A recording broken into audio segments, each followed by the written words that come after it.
Bon, non, c'est des bonnes guerres. Musique est en polémique, est en course, est en concurrence. Fallait attirer le 25 novembre. Profite à cette date. Non, on peut cette date. Voilà. Donc, à sûr et certain qu'avant novembre, il y a rejoué déjà place Wana. Mais il ne faut pas oublier que les combattants Bazali, c'est ça. Très déterminé, la pose Congolais va évoluer. Soit avant de donner une date, il fallait pas se concerter, solo là. Banama, il y a une idée le 25 novembre. Bolobini, tout ça la nini. On a même beaucoup déjà. Fatio gérer déjà bientôt fait un mandat. Quelles sont vos propositions? Comment il y a des chances d'expliquer, il fallait pas expliquer, répondre à et puis accueillir. Mais regarde, le 25, King, Aigle, Arène, bon, ce que ça va s'opposer contre eux. Et après, il y aura encore des dégâts, des cassures, des choses, tout ça, c'est pas du tout propre. Nous sommes un pays francophone quand même. Ça. Nous sommes un pays francophone, c'est vrai, l'erreur est humaine.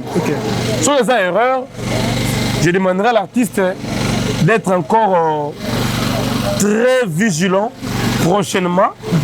Elle va remplacer l'article, tout ça, et ressent la beauté de la parole. On a pas poisson, mais là, pour pas gaffer dans français calate. A gafa ko to ba tsanga ba TikTok ba ni ezama en fait ezama rambo comme la ramontino tout mais ce qui est important bas on rendre temps pour apprendre. Je pense que faire se porte bien mais mutumo ça les mauvais rêves. Non. Changement ba bé. Parce que mon ancien émission tout à l'heure, singa juif changement mais c'est moi quoi na podium. Nazo banga ezala faire parce que ça a fait moi. Fais-moi rappeler parce qu'il y a une crise, tout ça. Okay. Alors je ne veux pas que cela se répète encore. La mission au Congolais et puis faire une orlinate.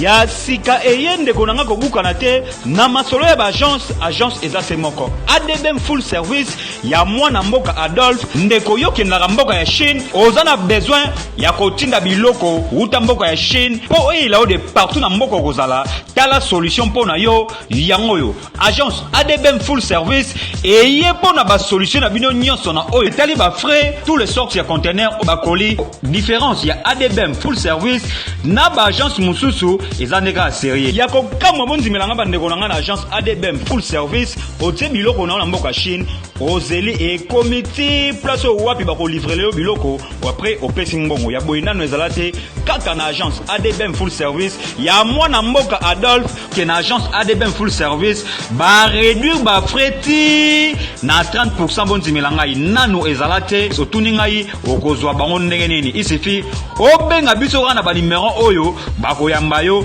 pe ba kopesa ba directive ndenge nini osala pona kotia biloko na yo po ozwango en toute sécurité ndeko na ngai bonzimela ngai yekeyo oui.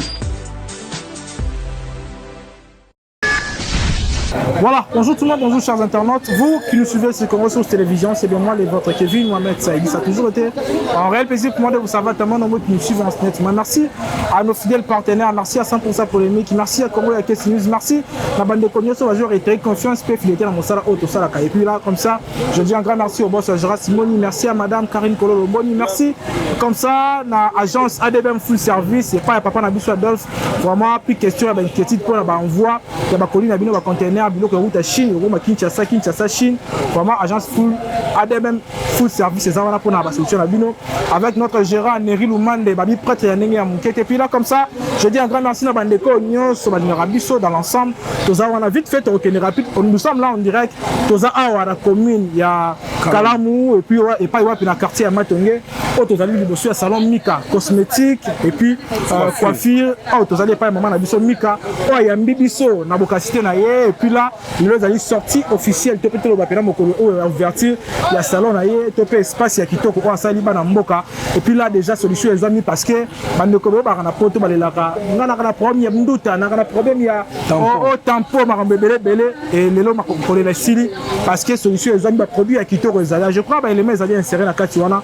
Bon, on a mis ce penza, ils allaient penza, spécificité n'engagé, spécificité solo. Il y a Maramoulé au Tambola Awa. Jérémy Lomazali, voilà, encore attaché de presse. Il y a Manabiso Mika, Torozo. Et puis rapidement, tu reçois la pub, tu as l'habitude de me sentir toujours sur la mais là, tu reçois la pub parenthèse, mon rapide pour Manabiso Mika, Ozali, mon salaire qui toque à Biso. Jérémy Lomazali, attaché de presse. Bonjour, papa. Voilà, bonjour, merci Kevin pour l'opportunité. Je pense que Banderoming Bauta Labiso, Baza, d'accord, Nabiso, bon week-end chez eux. Alors, on est là, donc, Azali, maison Mika, cosmétique et coiffure. Nous sommes bien accueillis. Nous sommes produit ma kassi. Il y a pommade de Mika. Ils ont aussi ça solo ma pika. À tout ça, parfois, ça stick. Mais au dernier, quand tu es à la radio, c'est la pommade de Mika. Et aussi, ça définitivement. Et puis, ça est très moins cher pour nous Congolais tout. En dépit de ça, on a pas une crème réparatrice. On va réparer le pouce. Tampon, comme un cancer de peau, ndouta, vergeture. Donc désormais, on va réparer le pouce. La crème réparatrice. Après, on va aller déboter bien, la crème métisse, métisse, pembe, au gradé teno pembe, tu peux un choco frappant, savon noir, fait à base de café. Et là, on a parlé dans le café, à base de café. À base de café, quoi, ils ont des fruits, des fruits. Ma fout à base de fruits, savon à base de fruits. Ils ont soigné le poisson qui tourne parce que ça a vitamine moins béné. Donc, ce qui est awa na Matongé, avenue pose au numéro A17. Référence à la cabine à courant, na couloir. Au moins, la maison Mika cosmétique et coiffure. Donc, ça va katika tu vois. Ils ont au milieu entre couloir na presque à Savubu. Donc, au Roya, on a la maison Mika, on a vraiment satisfait. Pendant le pousseau, donc maman réparatrice le pousseau, aïe déjà dans Mboka. Mais on quand même le médicament, on a pénal sérieux. Mais ça m'a est très sérieux. Parce que les témoignages sont belés. Dans l'église, dans la famille, les voisins, ils utilisent la pommade oyo. Bazo c'est pour nous mukete. Donc mingi bakosamaki, somba boy, pakola boy, sala boy, tala ba dégâts, ba victime bazé belé. On a la porte mais teinture nous a rouge, on comme vert, on comme noir. Libu mo beba, ba couille c'est beba. On va la séparer la souté. Ba to bongo to li ba solution. Donc vous allez vraiment aussi au benga Jérémy le moment Kevin, au benga maman Mika, oza vraiment mobimba. Donc numéro 9 na suka ba on a sur émission 89 50 61 702 au benga ju ba produit là. Voilà, Jérémy Lemba, on a dit pantos pour on a dit pour na biso Mika parce qu'il y a biso penza c'est mon mingi surtout que tout ça bien accueilli mais là comme que seulement marambota li pe biso mo na biso déjà biso dozali baï culturel, tout ça bateau to gérer marambo ezali plus culturel et lelo déjà tout le monde a qui le on aura qui confié l'homme dans Mboka et Côte d'Ivoire. Bien sûr. Plus de 45 ans de carrière musicale. Et c'est pas donné à tout le monde. Et puis confié l'homme les lois Sali Marambabongo. Mais et là qu'on m'a retenir les lois na le roi entretien à confier l'homme presque dans la chaîne Ibala Leki. Alors bien que vous avez musicien Liboso vivant en Afrique par au Beta Paris la Défense Arena. Je crois que après ça comme ça Liboso et Rataka aux Agui combattus par un combattant aux Agui venant intercaler mais le lot a zone lié en gros puis coïncidence dans moi on avait fallu tout pas. Est-ce que moi Metika a moi bon, non, c'est des bonnes guerres. Musique est tambola, la polémique est tambola, la course, tambola, la concurrence. Fallait attirer le 25 novembre. Confier à cette date. Non, on a pas cette date. Voilà. Donc, Azar sûr et certain qu'avant novembre, il y a rejoué déjà place Wana. Mais il ne faut pas oublier que les combattants Bazali, c'est ça. Bazali très déterminé, la pose à Congolais pour évoluer à jouer dans la salle. Alors, on ne sait pas, il fallait comment Massa Macron. Parfois, lui, il peut avoir la chance à Beta. Parce qu'on nous a dit que la sécurité sera au rendez-vous.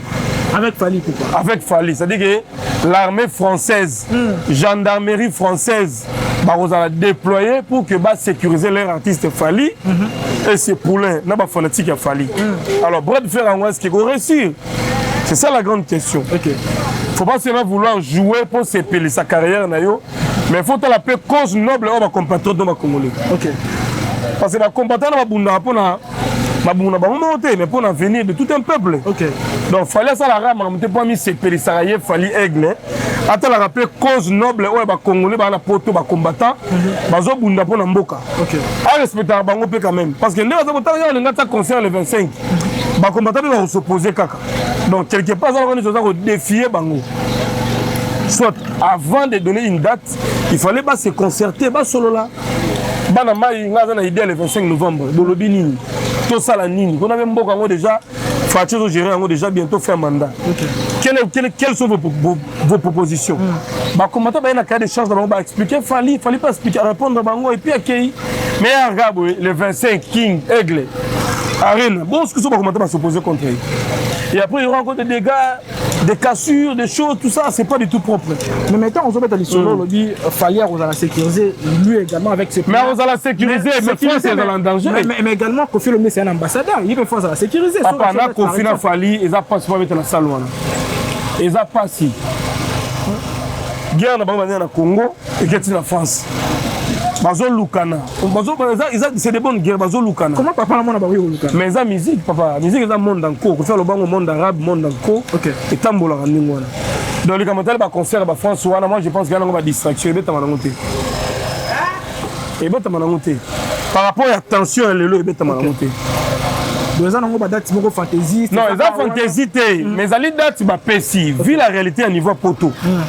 N'est-ce pas Congolais méchant, le Congo courait dans le groupe. Courait, ils ont raté. Vie comment faut bunda, baby si mitou. Tu vois tout ça, ils ont là-bas combattant. Je vous dis sérieusement qu'ils n'ont pas si pour que concert on a fallu mettre en France les lots. Là combattant mais on a une lecture il y a GL les lots. Ils n'ont pas si mine. Voilà, mais Jérémy Lemba déjà par rapport à concert Wanaka. Voilà, les artistes entrés. Les artistes qui viennent déjà. Félicitations. Merci beaucoup. Je suis là. I love you. Maman Lomboto. Bisous, bye. Voilà. Voilà. Là, on les alliés. Merci beaucoup l'artiste Bouiboui. L'espace, il y a Maman Nabiso Mika. Comprenez un peu tout ça, on a des codélés. Jérémy Lemba. Kofi Olomide a lobby à Rosala, premier artiste musicien au vivant en Afrique, à Robert concert les Sigawara. Mais pour d'autres, on n'a pas africain également. Zapi Moutoua vivre en Afrique. On a Robert le 20 mai 1. Aux assos musica les arabes mais fallait dans le mois de novembre aux musica. Azo défier Fali ou bien azo défier Bonabo soit à Masona qui m'a là monté que musicien africain vivant en Afrique mais à côté francophone toi après ça qui m'a monté côté là. Bon ils ont encore peut-être j'ai un langage hein. OK.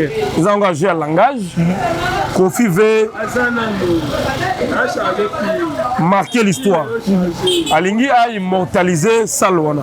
OK. Alinga tika va prendre dans l'histoire musicale. OK. Elle a un salle monde dans le danger. C'est 40 000 places. OK. C'est pratiquement un quart de ça de martyrs. Okay. Vous comprenez? Elles ont 40 000 places. Sur le triple, on salit 120 000 places ça de martyrs. Okay. Mais il y a une salle honorifique. Il y a une salle prestigieuse. Okay. Il y a une salle mythique. Okay. Ce qui fait que Kofi Azolinga a tout pris à marquer l'histoire africaine. Le tout premier artiste et musicien évoluant en Afrique. Nous avons évolué en Nigeria. Aux États-Unis, aux Europe, oui, quand même. Mais aux Trump Moussous. Pour Kofi, à siège rappelé dans le Congo. Vous comprenez? Dans le sens où on a engagé de langage. Alors, bonne chance à lui. Ceux qui sont dans le mois de mai.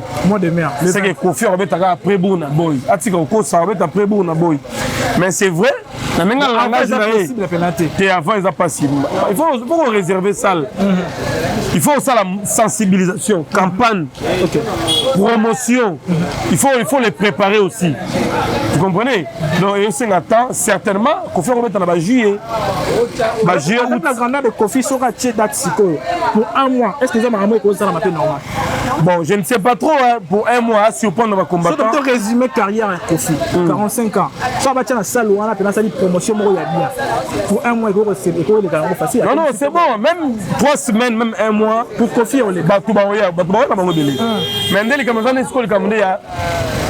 positionnement congolais à c'est ça. Est-ce que la musique on va Kofi va fallir les autres? Ils ont intéressé les Congolais papa, chaque génération il y a une idéologie, on a une mentalité. OK. Bateau ba na poto ko lo poto ko mi difficile hein. Tout type na poto na kin mon cher yo mozomo nango. Elle aura parfum. Stick ya pamba pesio. C'est que vie da passe peu kuna. Ba ambiance ya kala ba loyenga kala yo nango déjà dosé puis limité. Alors bateau bon en est disposé en côté salle banane. C'est ça. Et puis na date nini jour nini. Pour quelle motivation?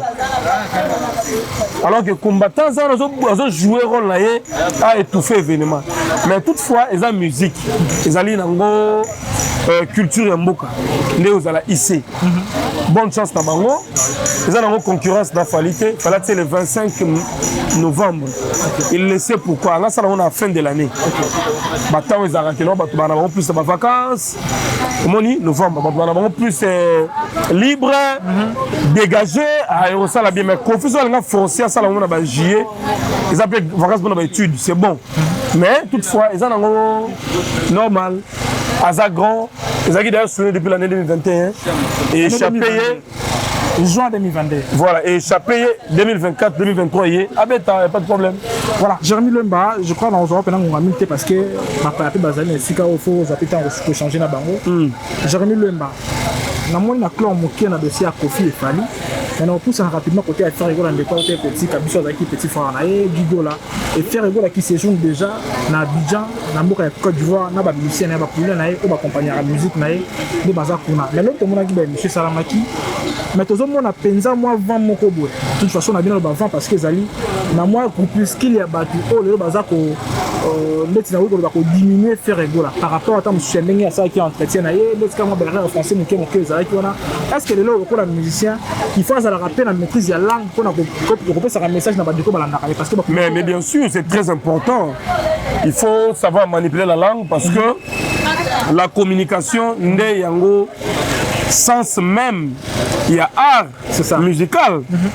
Alors je dirais que Baerrer wana linguistique Baerrer wana lexical oyo ba musicien na biso même ba joueur na biso ba footballeur na biso be na poto mon après match ba tie micro boy français est bien té alors ils ont d'abord conscience et acteur et moko déjà la vie ceux qui déjà au mati étape ou atteindre un autre niveau comme star planétaire ou mondial, mon cher ami, il faut quand même tenir compte de certaines choses, telles que la langue. Nous sommes un pays francophone quand même. Nous sommes un pays francophone, c'est vrai, l'erreur est humaine. Sur les erreurs, je demanderai à l'artiste d'être encore très vigilant prochainement. Elle va remplacer l'article, tout ça, et ressent la beauté de la parole. Mais ce que vous allez peut-être ignorance. Là maintenant, l'artiste a besoin d'un coaching. C'est un peu volonté, il faut pas accompagner. Non, volonté, je ne suis pas sûr que nous avons. Si je vais t'apporter un conseil positif pour la carrière,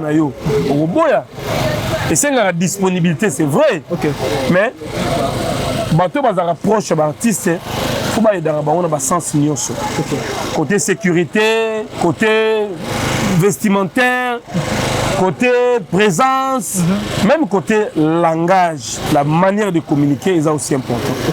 Parce que la communication peut tout gâcher. Peut tout gâcher, alors ça sera aussi catastrophique. Faire c'est un homme déjà, ça devait fort belé. Les Français, au baloba, on se a fait été, mais c'est tout bagafan avant.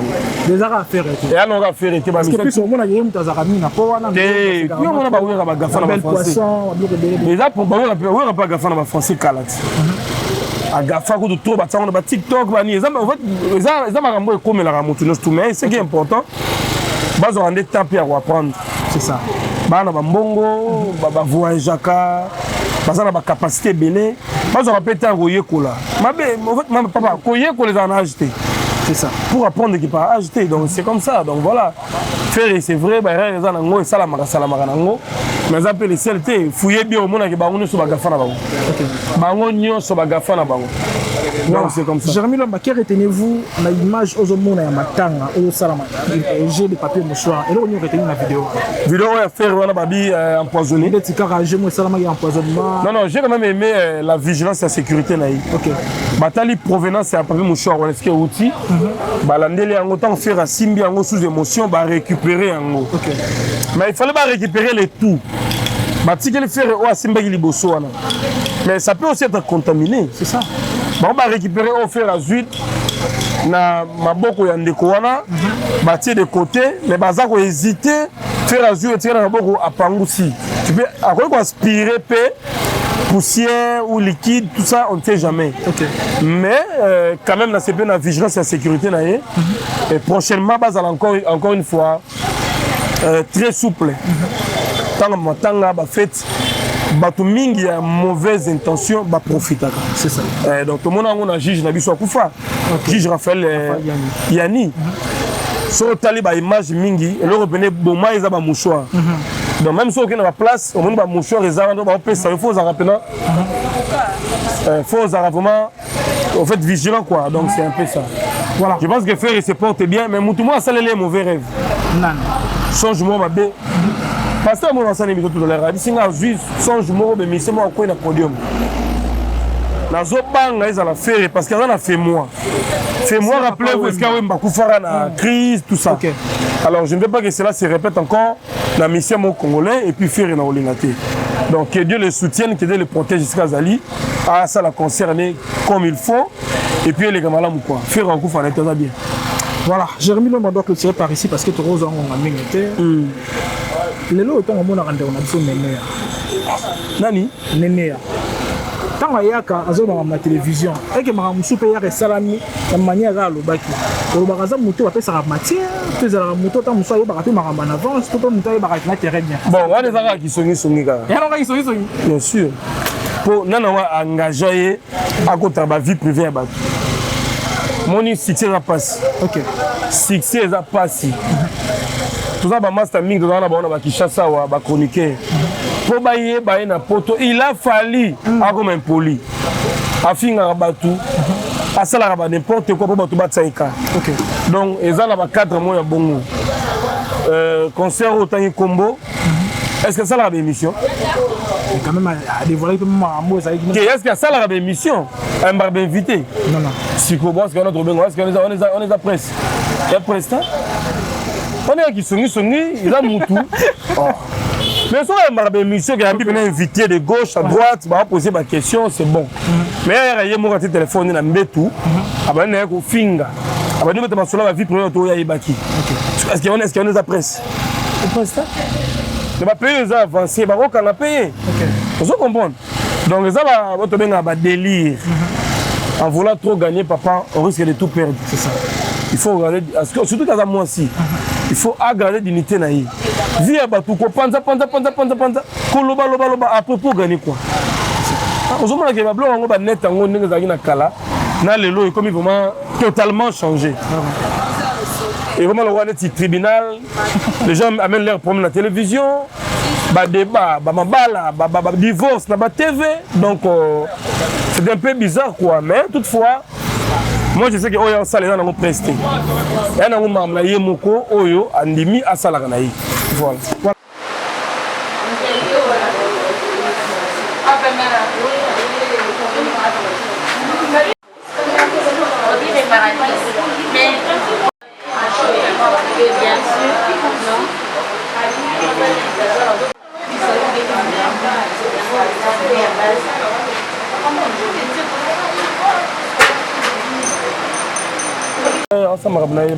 C'est pas un problème. Voilà, Jérémy Lomba, il faut lancer un message clé parce que non, nous sommes ensemble pour de vrai. Maman Mika, la cosmétologue réparatrice à l'Oposo, a une gamme Oezali très efficace. Aux Poto, aux États-Unis, Canada, l'Oposo et Bebayo, tampon et l'Elisayo. Sont allés miroir, le rôle à bonobo, mwindu, rouge, vert ou l'eli. Cette fois-ci, solution est crème réparatrice. Crème réparatrice. Ils ont réparé le poisson. Vergeture, ndouta, kake. ozana ba tampon zika ne longi. OK. Alors télébino solution pour moi des alliés et belé awa. Il y a solo ma peke ezali crème de beauté, il y a thé métis bata pembe ezali. Bata ba choco frappant de tingana yo. OK. Crème pemika ezali. OK. Bata ba beurre de karité, beurre de cacao ezali, savon noir. Fait à base de café ezali. O sur lango, oza poso kitoko, li kwanza te, li palata te, oza à l'aise. Mami ka libino ba produit ezali fait à base de ba fruits. OK. C'est du nouveau na Congo. Et ça là pendant et ça va mingi on te m'appelle là boy na boy mi 600 mais ba fruits donc avant ba bleu ça ba bave d'escargot donc biloko bien vraiment yé pour entretenir le pousseau pour adoucir yango et ça la peine agréable. OK. Moi c'est tout mon bali même bandundu ba roya na bango somba pas de problème. Voilà, s'il faut lancer la salutation déjà là. Je salue Mimi Abandoumé na mon chingla ba Mimi Ndoumé, merci d'être là. Merci encore une fois. Merci à Louis Zombala de Madrid, le célèbre Dienzundu na Washington. Bazamo Ebele, Maman Sema Mayasi, femme légitime, agence Mayasi Forza Italia. Et notre conseiller, Papa Philippe Kabouikou na Fribourg, on a PCB Mbote. Donc de partout vous nous consommez. Restons ensemble pour de vrai. Ma numéro na biso ezawana. Ozungate obengi Kevin, à Coriento ti à la maison, Mika cosmétique et coiffure. Tout ça vraiment na Matongé avenue Pozo à 17. Voilà, merci beaucoup. Voilà, merci beaucoup. On dispose de notre qu'on a visionné que la vue a été élevée. Voilà. On est ensemble, mon cher ami. Merci beaucoup. Merci beaucoup. C'était là Jérémy Luemba. Tout ça qui est ensemble. Comme on l'a toujours fait, et puis toujours des gens de temps à autre dans l'émission à Bisso. On a assez parlé, bien que tu aies moins de mais quand même. On a abordé les sujets clés et reçu la peine on a l'élo pour te sauver dans le langue moro.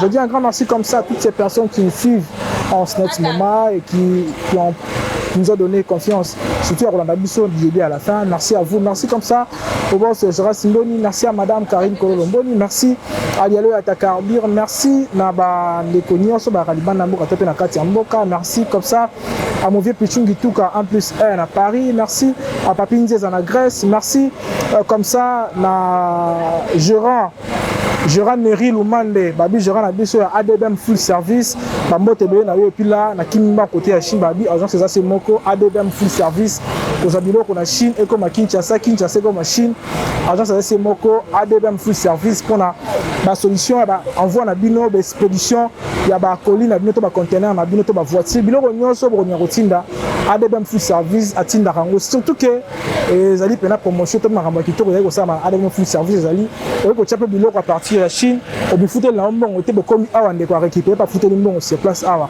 les amis makambo ezali possible et puis là comme ça je dis un grand merci à mon vieux Pichungi Touka 1+1 à Paris, merci à Papinzes en Grèce, merci comme ça à Bénédicte Simondel na Katia Paris wana déjà et merci na bandeko nyonso ba Raliban Namboka tope na Katia Mboka. Tomoni mbala sima avec un nouveau numéro et là portez-vous bien.